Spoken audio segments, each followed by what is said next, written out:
Assalamualaikum warahmatullahi wabarakatuh. Bismillahirrahmanirrahim. Kita melanjutkan pengajian kitab Adabud Dunya Waddin. Sebelumnya mari kita membaca Al-Fatihah ila hadratin Nabi Mustafa Muhammad Rasulullah sallallahu alaihi wasallam wa ala alihi wa ashabihi wa man tabi'ahum bi ihsanin ila yaumiddin wa ila khatatin jami'il ulama'il 'amilin wal awliya'i was suhada'i was sholihin. Wabil khusus Masyayikh Ma'had Lirboyo Kediri, wabil khusus mu'alif hadal kitab Adabud Dunya Waddin Asy-Syaikh Abil Hasan Ali bin Muhammad bin Habib Al-Mawardi Al-Basri Asy-Syafi'i. Al-Fatihah. A'udzubillahi minasyaitonir rajim. Bismillahirrahmanirrahim. Alhamdulillahirabbil alamin arrahmanir rahim maliki yaumiddin. Iyyaka na'budu wa iyyaka nasta'in ihdinas siratal mustaqim siratal ladzina an'amta 'alaihim ghairil maghdubi 'alaihim waladdallin. Amin. Bismillahirrahmanirrahim. Kita sampai pada waqala Mus'ab bin Zubair. Waqala dan berkata Mus'ab bin Zubair. Mus'ab bin Zubair, apa yang dikatakan at-tawadu'u, tawadu', rendah hati, masayidus syarafi, adalah jaring-jaring kehormatan, jadi jaring-jaring kemuliaan. Jadi barang siapa yang ingin mulia itu ya harus memiliki jaringan-jaringan kemuliaan. Jaringan-jaringan kemuliaan itu menurut Mus'ab adalah at-tawadu', rendah hati. Waqila, dan dikatakan fi Manthuril Hikami, di dalam kitab Manthuril Hikam, man, barang siapa, dama, itu langgeng, continue, selalu gitu, tawadu'uhu, rendah hatinya man, rendah hatinya seseorang itu, kathuro, maka banyak, sodiquhu, sahabat atau teman-temannya man. Jadi barang siapa yang senantiasa rendah hati, maka banyak temannya. Wa qad tuhdasu, dan terkadang mewujudkan atau terkadang memperbarui al-manazilu, kedudukan, ya kan, atau terkadang mewujudkan al-manazilu, itu kedudukan, wal wilayatu, dan kekuasaan, liqaumin, bagi satu kaum, mewujudkan apa, memunculkan apa, akhlaqon, terhadap akhlak, madmumatan, yang tercela.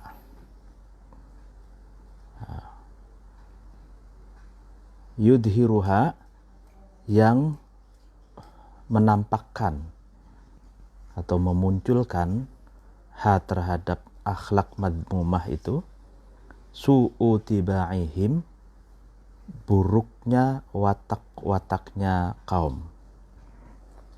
Jadi terkadang katanya kedudukan, posisi, jabatan, dan kekuasaan itu bagi satu kaum itu bisa memunculkan akhlak-akhlak yang buruk, di mana akhlak-akhlak yang buruk ini sejatinya telah dimunculkan oleh su'u tibaihim, dimunculkan oleh buruknya watak kaum tersebut. Itu. Jadi seseorang yang tiba-tiba mendapatkan posisi, tiba-tiba mendapatkan kedudukan, gitu ya, itu dia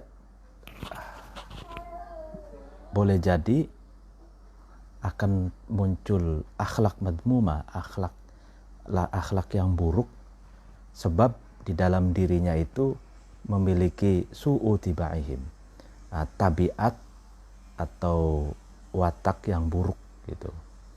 Jadi watak yang buruk, lalu kemudian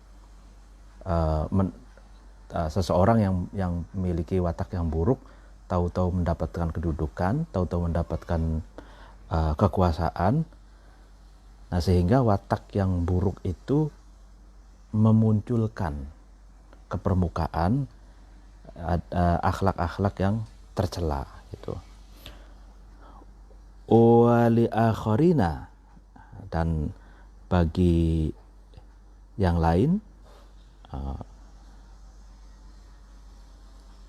fadhaila, memunculkan keutamaan-keutamaan, nilai-nilai luhur, akhlak yang baik, mahmudatan yang terpuji.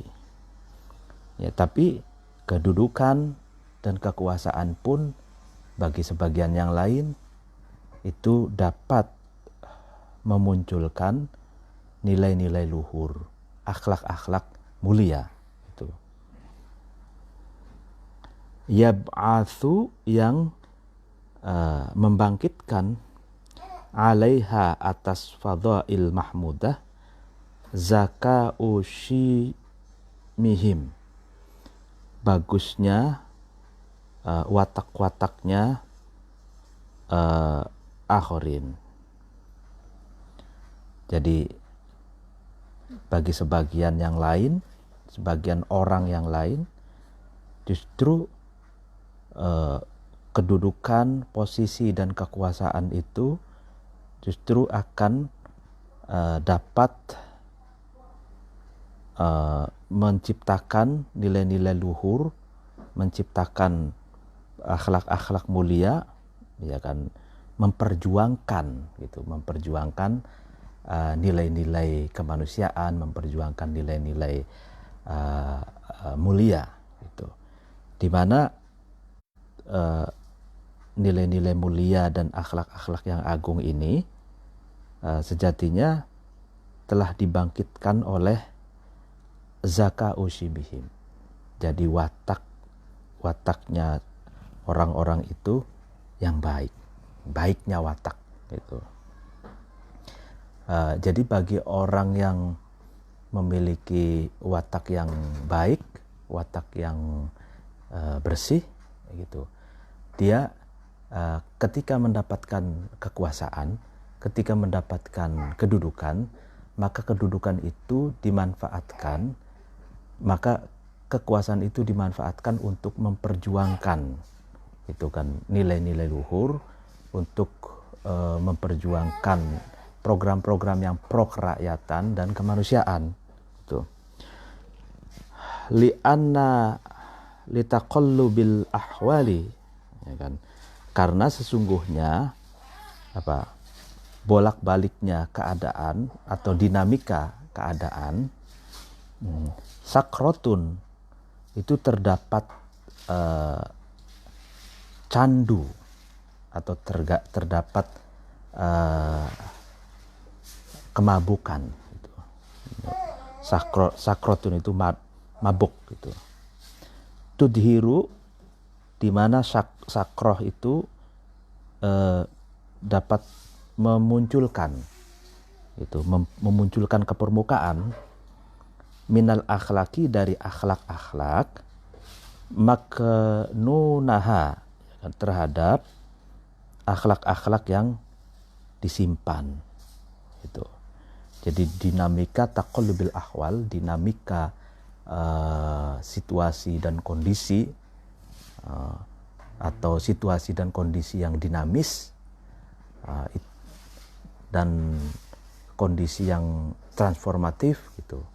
Artinya mentransformasikan seseorang, atau seseorang itu terjadi transformasi dari yang biasa menjadi misalkan menjadi pejabat, atau menjadi ketua, menjadi direktur, menjadi seseorang yang mendapatkan kedudukan dan kekuasaan. Nah, itu dinamika dan transformasi ini itu mengandung sakroh, katanya, mengandung opium, mengandung kemabukan, yang dimana kemabukan ini atau kemabukan ini dapat memunculkan ke permukaan, ya kan, akhlak-akhlak yang tersimpan di dalam dirinya, itu di dalam diri seseorang itu. Wa minas saroiri, dan kemabukan itu dapat memunculkan ke permukaan dari kerahasiaan-kerahasiaan sir makhzunaha yang telah tersimpan di gudang batin seseorang itu. Jadi di dalam diri seseorang itu terdapat nilai-nilai luhur, terdapat nilai-nilai yang tidak luhur, baik dan buruk gitu ya. Nah, ketika seseorang itu di dalam dirinya itu memiliki inner beauty,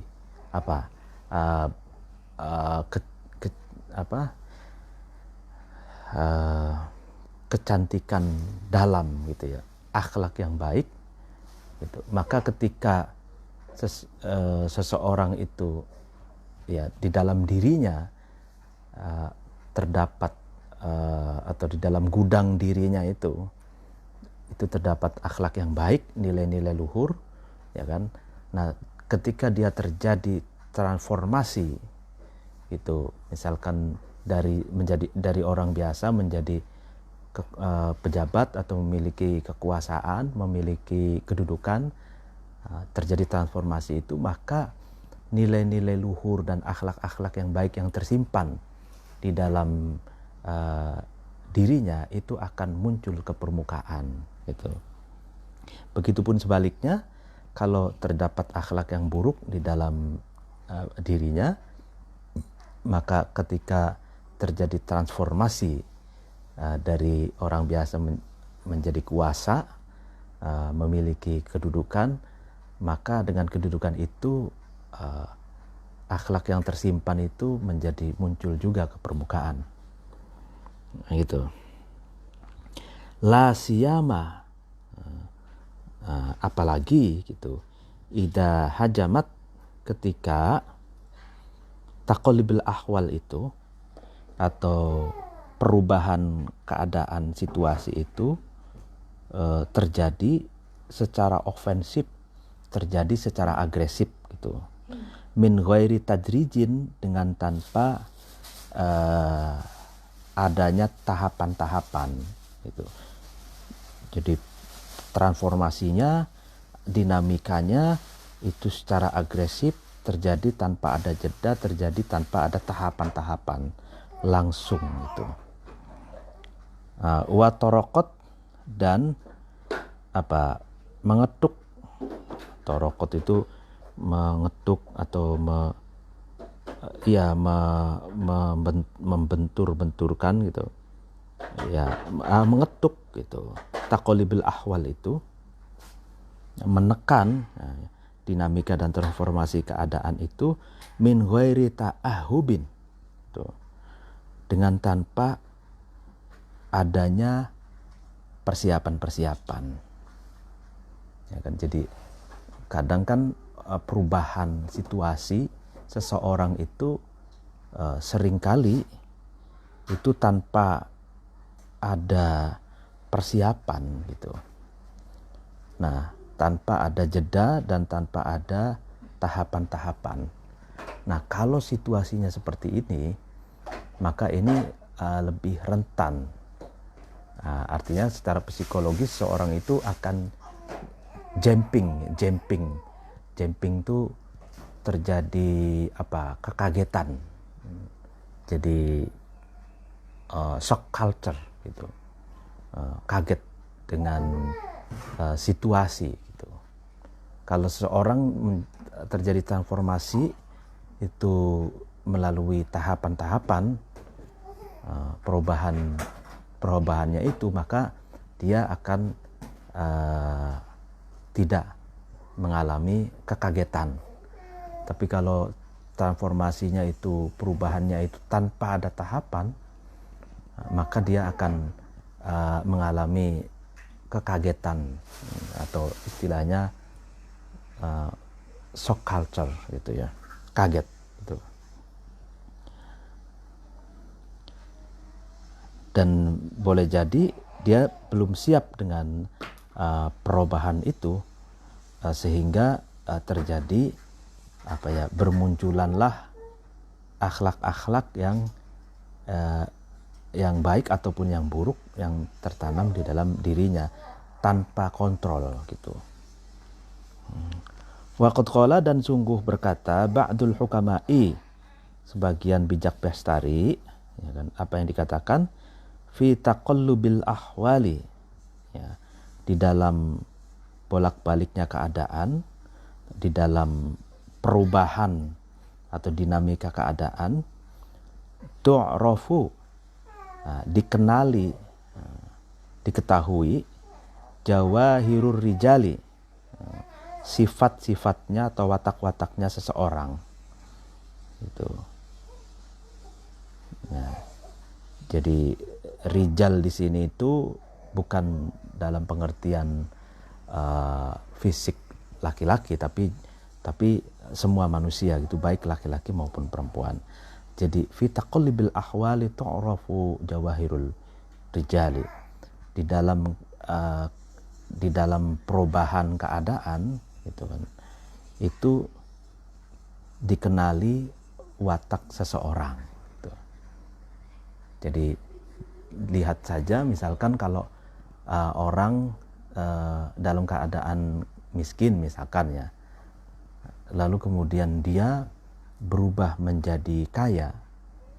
Nah, disitulah kita tahu watak orang itu apakah dia tetap rendah hati, baik ketika dalam keadaan tidak ada, dalam keadaan miskin, sampai dia menjadi kaya tetap rendah hati, ataukah dia setelah menjadi kaya dia sombong gitu, takabur. Nah, disitulah letak dikenalinya watak seseorang itu. Berarti jika ketika miskin dia itu rendah hati, lalu menjadi kaya lalu sombong, berarti sebenarnya dia rendah hati itu sebenarnya karena miskin gitu, bukan karena rendah hatinya itu sendiri. Karena watak aslinya itu dia berpotensi untuk sombong gitu. Nah, ketika buktinya ketika kaya dia menjadi sombong gitu. Nah, itulah bagus sekali ini kata-kata fi taqallubil ahwali tu'rafu jawahirur rijali. Dalam keadaan perubahan situasi, ya kan, watak seseorang itu bisa kita kenali gitu. Atau dulu menjadi rakyat biasa, rendah hati, lalu kemudian tahu-tahu menjadi pejabat, lalu sombong. Nah ini kita kenali. Tapi kalau misalkan ada orang yang dari miskin lalu kemudian kaya, tetap tawadu, rendah hati, dari tadinya rakyat biasa menjadi pejabat, tetap rendah hati, ya kan, tetap komunikatif, baik gitu. Nah, maka itulah watak asli yang ada di dalam dirinya. Waqala, dan berkata Al-Fadl bin Sahal, man, barang siapa kanat ada, wilayatuhu, kekuasaannya man, fauqa qadrihi, di atas kemampuannya man, takabbaro, maka man itu takabur, sombong, laha, karena wilayah. Jadi barang siapa yang memiliki kekuasaan, kedudukan di atas kadar kemampuannya, maka orang itu berpotensi akan sombong, berpotensi takabur karena kekuasaannya itu. Dia secara mental, itu kan, secara mental dia belum siap gitu dengan kedudukan dan kekuasaan yang dimilikinya gitu. Waman dan barang siapa kanat ada wilayatuhu kekuasaannya man, kekuasaannya seseorang duna qadrihi sebawahnya kemampuannya man, kemampuannya seseorang itu tawadu'a, maka man itu seorang itu rendah hati laha karena wilayah. Nah ini sebaliknya barang siapa yang memiliki kekuasaan di bawah kadar kemampuannya, maka dia bisa tawaddu, bisa rendah hati karena kekuasaannya itu. Wa qala dan berkata ba'dul bulaghai, sebagian ulama ahli balaghah, ulama ahli sastra Arab, apa yang dikatakan an-nasu manusia fil wilayati di dalam kedudukan, ya kan, rojulani itu ada dua laki-laki atau dua orang, dua tipologi. Jadi manusia di dalam ketika memiliki kekuasaan itu terdapat dua tipologi manusia. Yang pertama rojulun, seorang laki-laki, yujallu yang agung, al-amalu amal, bifadlihi dengan sebab keutamaannya rojul, wa muru'atihi dan sebab muru'ahnya atau harga dirinya rojul.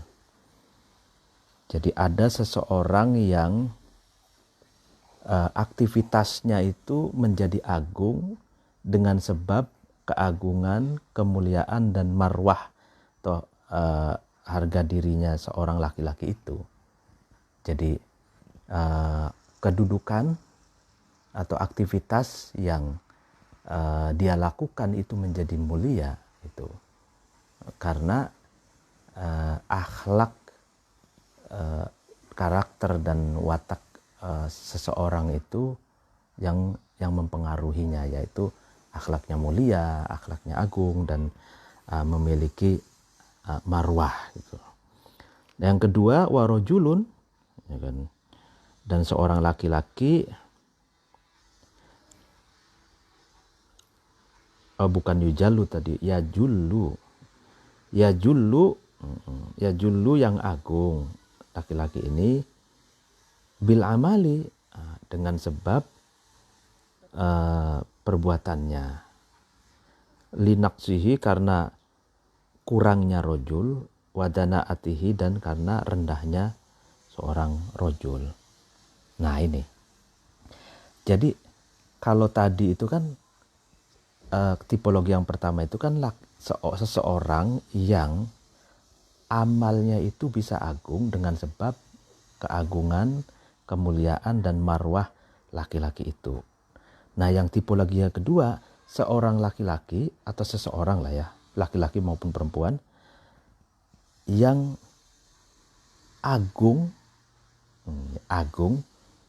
agungnya ini atau mulianya ini dengan sebab amalnya.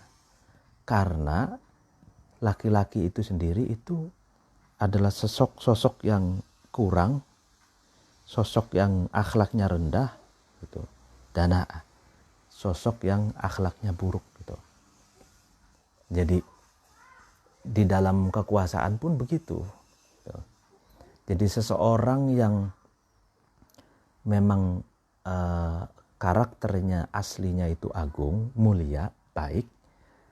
Nah, sehingga ketika dia mendapatkan kekuasaan, maka kekuasaan itu menjadi mulia, menjadi bernilai dengan sebab agung dan mulianya personality dari seseorang itu. Nah, ada juga yang kedua ini, seorang laki-laki yang buruk rendah akhlaknya, ya kan, tapi dia menjadi agung karena aktivitasnya, karena kedudukannya, karena kekuasaannya gitu. Jadi orang menghormati itu karena dia menjadi pejabat misalkan, karena dia punya kedudukan, punya kuasa sehingga orang itu menghormati. Tapi bukan menghormati personality yang akhlaknya buruk itu gitu. Nah ya itu. Faman, maka seseorang jalla itu agung kedudukannya, an amalihi dari jauh dari amalnya, artinya agungnya itu bukan karena amalnya, tapi karena akhlaknya yang agung gitu. Izdada, maka man itu seorang itu semakin bertambah, bihi ya dengan sebab man itu, tawadu'an, apanya yang bertambah, tawadu'an rendah hatinya, wa bishron dan bishr itu ramah atau muka yang berseri-seri, bersahabat ketika bertemu dengan orang yang sopan gitulah. Jadi kalau orang yang agung karena memang dia betul-betul agung dan mulia, lalu kemudian dia mendapatkan kedudukan, ya kan, tapi mulianya itu bukan karena kedudukannya, maka justru dia akan semakin bertambah rendah hati, semakin sopan, semakin ajere praupan ya kalau bahasa Jawanya. Dia ramah, lalu kemudian pasang muka berseri-seri gitu. Lah waman, nah barang siapa jalla itu agung, man ini bi amalihi, agungnya itu dengan sebab amalnya man. Ya. Labisa, maka seorang itu akan menggunakan atau berpakaian, menggunakan bihi dengan sebab amalnya itu pakaian apa? Tajabburon, memakai pakaian kesombongan, keangkuhan, watakaburon dan kesombongan. Jadi kalau orang itu agungnya itu, mulianya itu karena amalnya, karena kekuasaannya, karena kedudukannya, bukan karena personalitinya, maka ketika dia mendapatkan kekuasaan itu, dia akan menggunakan pakaian keangkuhan, keegoan dan ketakaburan, kesombongan. Lalu al-faslu, adapun fasal atau bab ya, subbab ats-tsani yang kedua, fi husnil khuluqi, menjelaskan tentang akhlak yang baik gitu. Nah, kalau tadi subbab menjelaskan tentang takabur dan ujub. Nah, sekarang ini sudah masuk pada subbab husnul khuluq atau akhlak yang baik. Ruya diriwayatkan ada Nabi, dari Nabi sallallahu alaihi wasallam, sallallahu alaihi, annahu, sesungguhnya Nabi, qala, itu Nabi berkata, innallaha ta'ala ikhtara lakumul islam dinan fa akrimuhu bi husnil khuluqi was sakha'i fa innahu la yukmalu illa bihima. Innallaha, sesungguhnya Allah Ta'ala, maha luhur Allah, ikhtara, itu Allah memilih, lakum, bagi kamu semua, al-islama, terhadap Islam, dinan, sebagai agamamu.